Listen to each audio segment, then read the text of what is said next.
চট্টগ্রাম নগরীর Bakulia access road এলাকা। রাস্তাটির দুধারে রয়েছে বেশ কয়েকটি ব্যাটারি চালিত অটোরিকশার শোরুম। একদিকে শোরুমগুলোতে চলছে নতুন রিকশা বিক্রি, অপরদিকে চলমান রয়েছে রাস্তায় চলাচল করা অটোরিকশা আটকে ট্রাফিক বিভাগের অভিযান।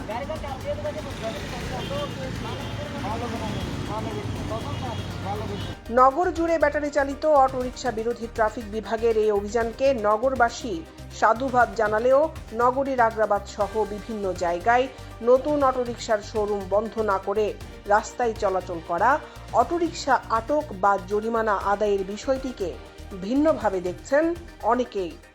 এটা যদি মেন অভিযান যদি করতে হয় অটো রিক্সার, তাহলে মেন ওরা যেখানে এক্সপোর্ট আছে, ওদের কারখানাটা আছে, শোরুম, ওদের নিজস্ব স্থানে গ্যারেজ যে জায়গাটা আছে, সেই জায়গাটা অভিযান করলে এটা অনেক বেটার হয়। মনে হয় শোরুমেটা বন্ধ করা উচিত আর কি। এখানে আপনি যতবারই উচ্ছেদের ব্যবস্থা নেবেন না কেন, মানে কয়েকদিন পরে ঠিকই দেখা যাবে এগুলো আবার বেড়ে যাবে। প্রতিদিনই ধরতেছে, একজন পুলিশ এসে দৌড়াচ্ছে, গাড়ি দূরে দূরে ধরতেছে, চোর পুলিশ খেলতেছে, এরকম করে কোনো লাভ নেই।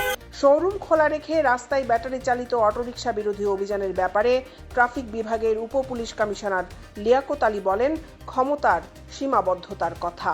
আমরা যে অভিযানটা চালাচ্ছি এটা আসলে জনগণের জন্যই চালাচ্ছি, কারণ রাস্তাটাকে একটি সহনীয় পর্যায়ে রাখার জন্য। শোরুম এবং দোকান ওই প্রত্যেকটা পর্যায়ে অভিযান করার মতো একক ক্ষমতা আমাদের নাই। সমস্ত স্টেক হোল্ডার থেকে একসাথে নিয়ে কার্যকরী অভিযান পরিচালনা হবে। এদিকে জনগণের স্বার্থে সংশ্লিষ্ট সকল দপ্তরের সাথে সমন্বয় করে যৌথ অভিযান পরিচালনা করার কথা জানান চট্টগ্রাম সিটি কর্পোরেশনের mayor doctor Shahadat Hossain. City কর্পোরেশনের একটা দায়িত্ব আছে, প্লাস ট্রাফিক বিভাগ যারা আছে তাদেরও একটা দায়িত্ব আছে, জেলা প্রশাসকের একটা দায়িত্ব আছে। সব সংস্থার যদি সমন্বিত প্রচেষ্টা থাকে, আশা করি সেটাও সাকসেসফুল হবে বলে আমি মনে করি। নগর জুড়ে যানজট, দুর্ঘটনা, ট্রাফিক আইন না মানা, চালকদের বেপরোয়া আচার ব্যবহার, অপ্রাপ্ত বয়স্ক শিশুদের দিয়ে ড্রাইভিং সহ নানান কারণে ব্যাটারি চালিত অটোরিকশাগুলো নগরবাসীর কাছে বিরক্তের কারণ হয়ে দাঁড়িয়েছে। নগরীর প্রধান সড়ক সহ অলিতে গলিতে গড়ে উঠেছে অসংখ্য অটোরিকশার চার্জিং পয়েন্ট বা গ্যারেজ।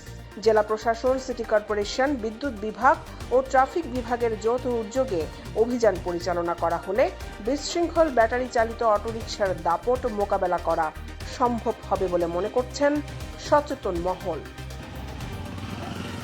দৈনিক আজাদী নিউজ ডেস্ক।